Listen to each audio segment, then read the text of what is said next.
start this press conference now. Hello, my name is Marlon Hayes. I am the Director of Civil Defense of the Northeast Sector. I will be giving a report and then a short question and answer section about the current events going on much of the eastern seaboard. We are joined today by military leaders and heads of state, and due to safety concerns, we could not have the press on hand to answer questions, but they are remote and able to forward questions to us as we can answer at the end of this meeting through the lectern. We are reporting attacks from infected individuals in much of the northern and southern states of the East Coast. This includes New York, Pennsylvania, West Virginia, Virginia, Tennessee, as well as Georgia, South Carolina, and Florida. Each state has a breakdown of areas that have been infected and can advise for those living in those areas.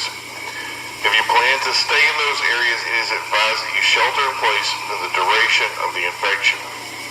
Currently, we have state and local police, sheriff, and National Guard deployed to certain areas to contain and prevent infections and are sweeping the areas to prevent any further spread.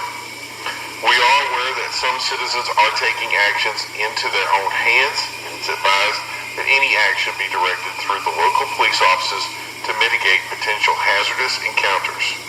Your cooperation with any government officials is both necessary and required within affected areas.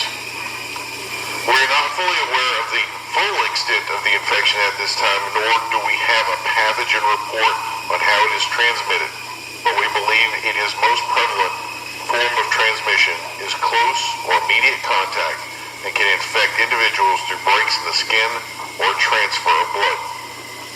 At this time, we have no evidence that the infection is being transmitted by water, food, or other consumables that have been reported in the past, such as medication or illicit drugs. Meaning, if you can avoid the infected, you should be able to avoid transmission. If you are outside of an infected area, that does not specifically mean you will not come into contact with an infected individual. It is also important to not harbor anyone that you believe may be infected. We understand that your goal may be to help family or friends, those who are been afflicted with this illness, but any actions you take are futile. Again, there is no medication that can stop or slow the spread of the infection, and if they are allowed to devolve, they could attack and infect you or others. They are capable of killing anyone they come in contact with. Remember, if you believe you or someone you know is infected, contact emergency services immediately. They will come to you. Now, we'll have a moment here to answer some of these questions. So the first question we have is, how are infected attacking? The usual attack is physical in nature. We have not seen the use of weapons or other items, usually through bites or attacks with hands and mouth are the prevalent forms of attack. All right, the next one here is, are shelters being set up to house homeless or those displaced by fires? Yes, we are currently in the process of setting up shelters and transportation for those who have been displaced. And at the moment, they should go to hospitals and police stations for shelter. Okay, the next question, are any supplies needed? We have determined that in the future supplies may be necessary, but it must be handled from a government level, as citizens should not be entering the areas that are infected prior to them being cleared. So if you have something that you would like to provide, give it to a local representative who can somehow forward it over to an area that has been affected. What should you do if you come in contact with an affected individual?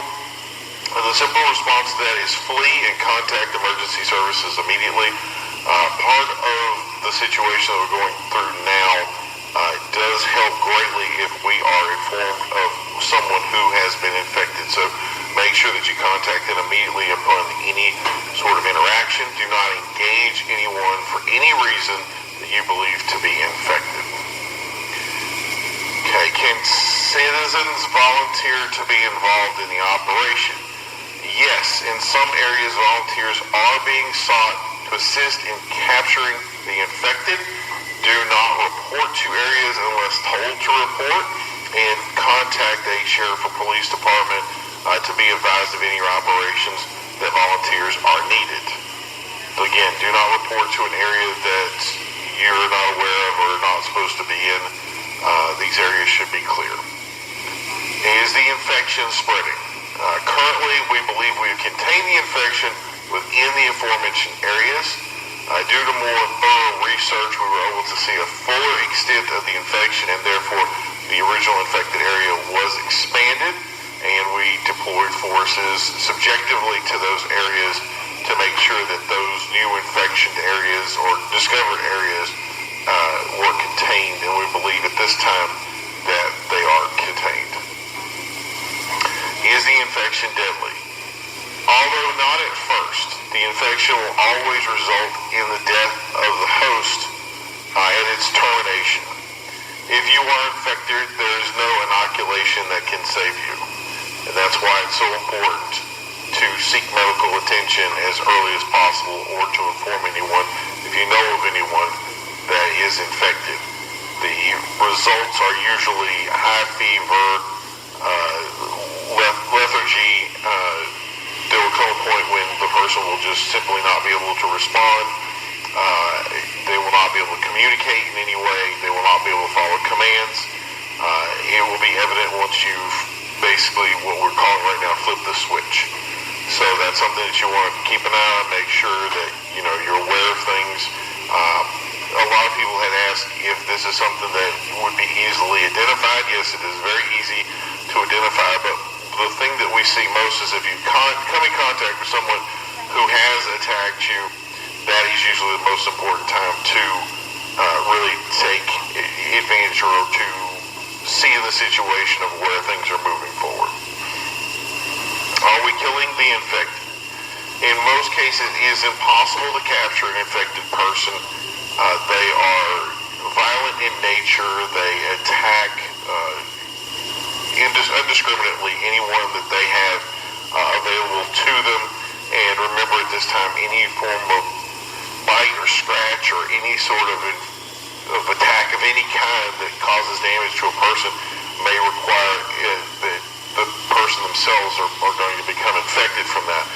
So at this time, we are being required to put down anyone that has been shown or proven to display full signs. Remember that this is not something we expect citizens to take into account. It is, again, if you see anyone, do not attempt to engage them.